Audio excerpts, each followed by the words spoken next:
Bienvenue les amis dans ce voyage au cœur de l'un des mystères les plus profonds de notre foi. T'es-tu déjà demandé si la douleur que tu portes dans le silence de ton cœur avait un but? As-tu déjà regardé un crucifix et réalisé que la souffrance qui y est dépeinte n'était pas seulement un événement historique, mais un feu d'amour vivant et brûlant qui nous appelle à travers les siècles?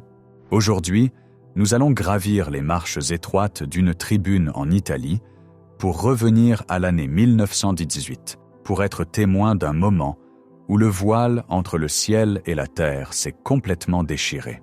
Nous allons plonger dans les yeux d'un jeune prêtre capucin nommé Padre Pio et voir comment il a vu des rayons de lumière se transformer en un instant en flèches de douleur.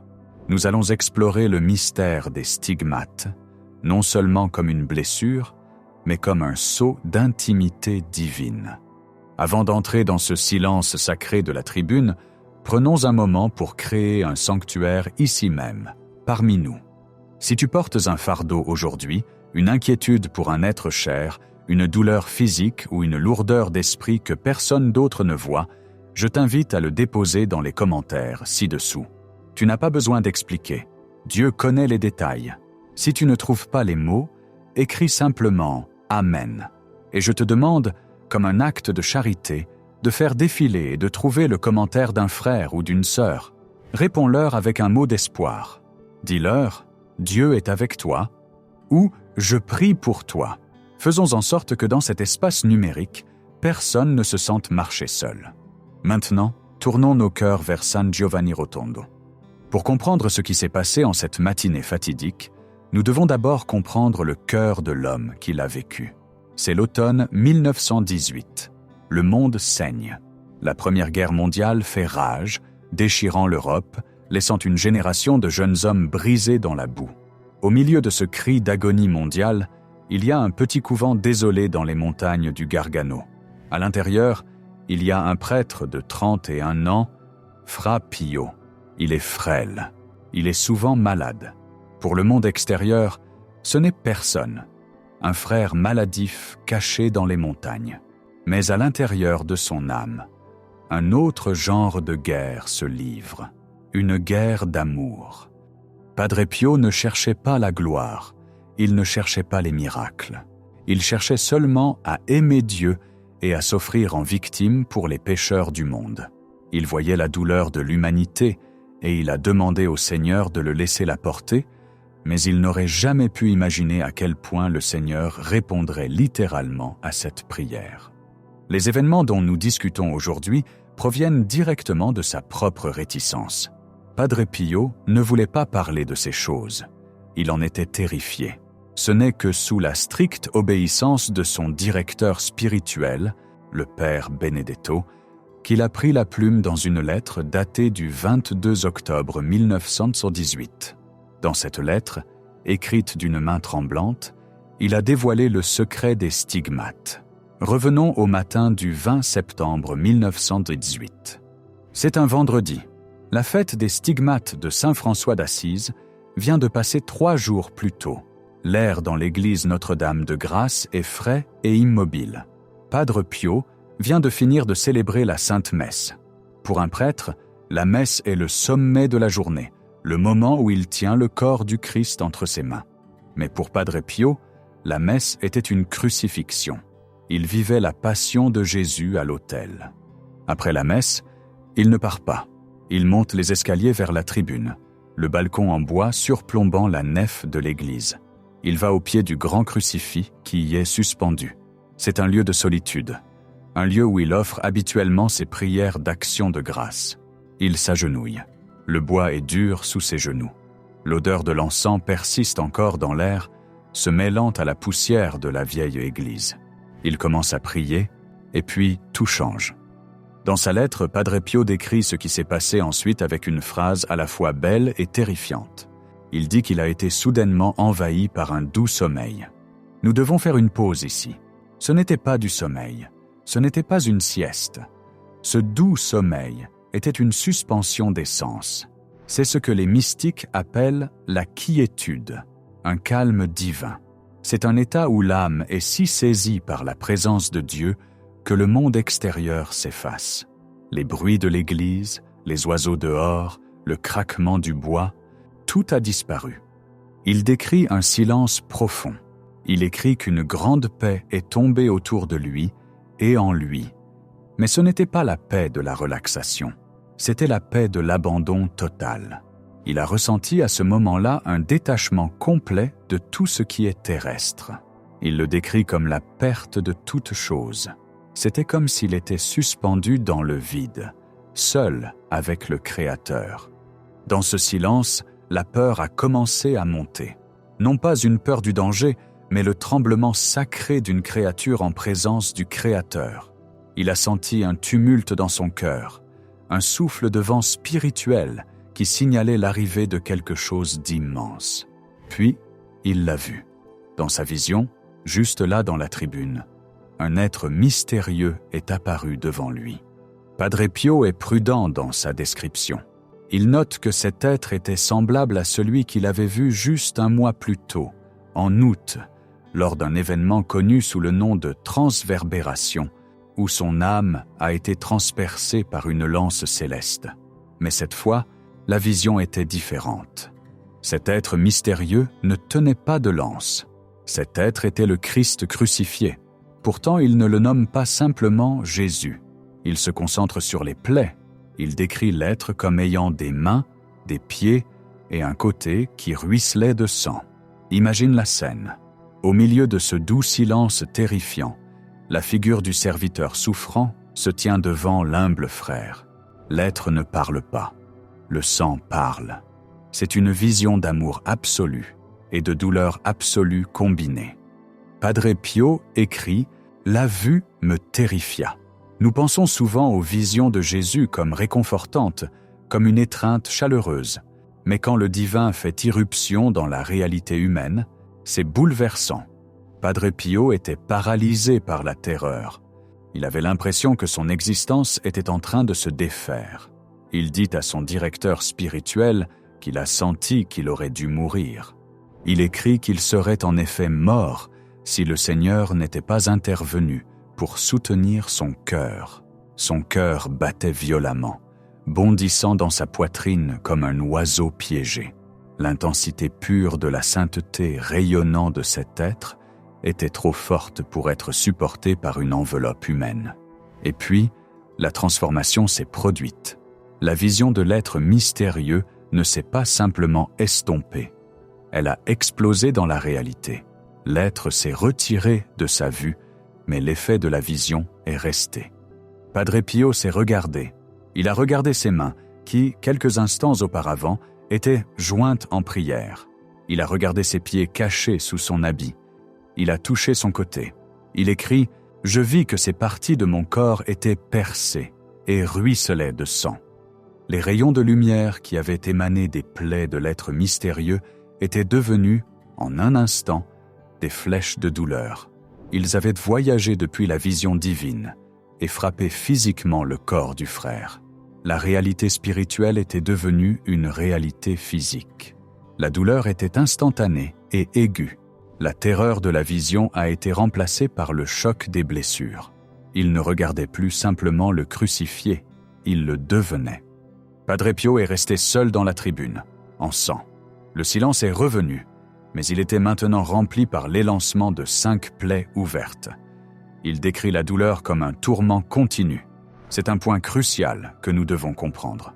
Les stigmates n'étaient pas une décoration. Ce n'était pas un insigne d'honneur à porter fièrement. C'était une blessure.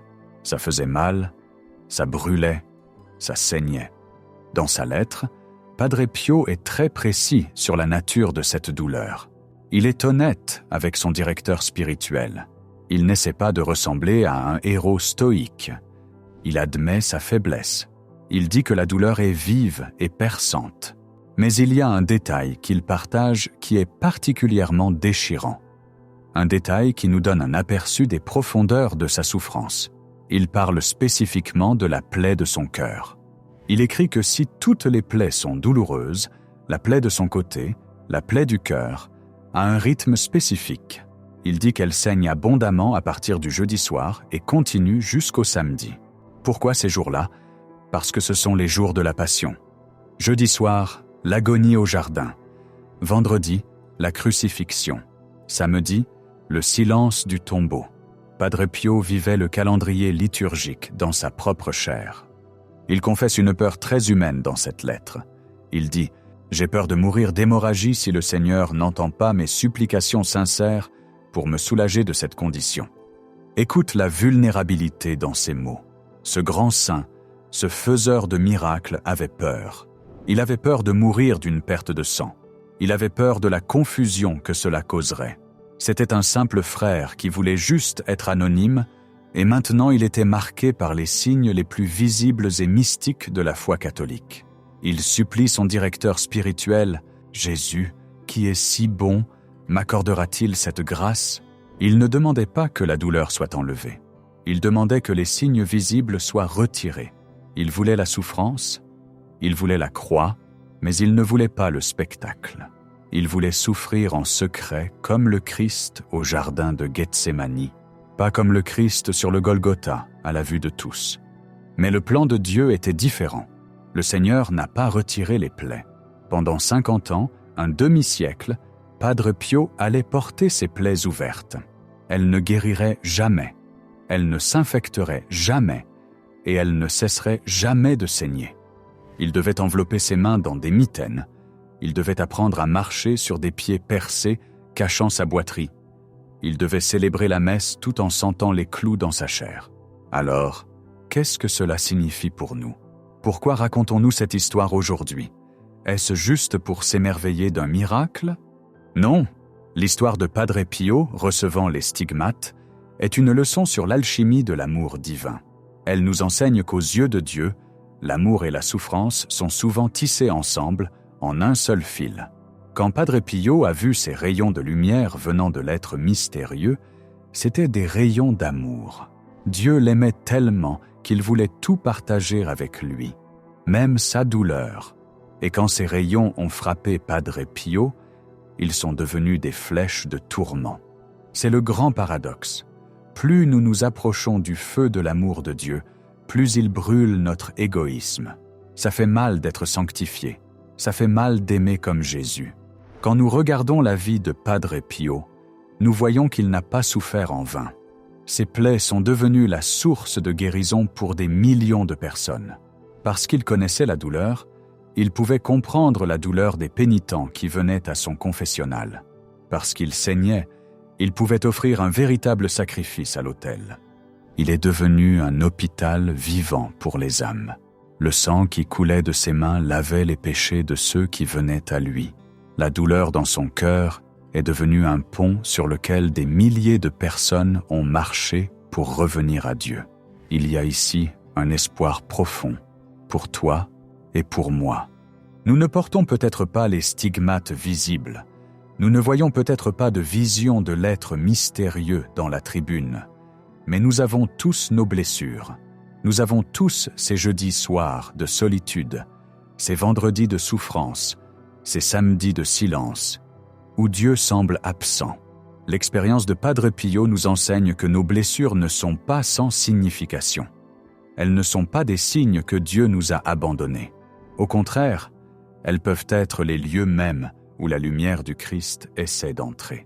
Si tu souffres aujourd'hui, si tu as l'impression que des flèches de douleur transpercent ta vie, souviens-toi de la tribune. Souviens-toi du doux sommeil. Souviens-toi que celui qui blesse est aussi celui qui guérit. Et parfois, il blesse pour guérir.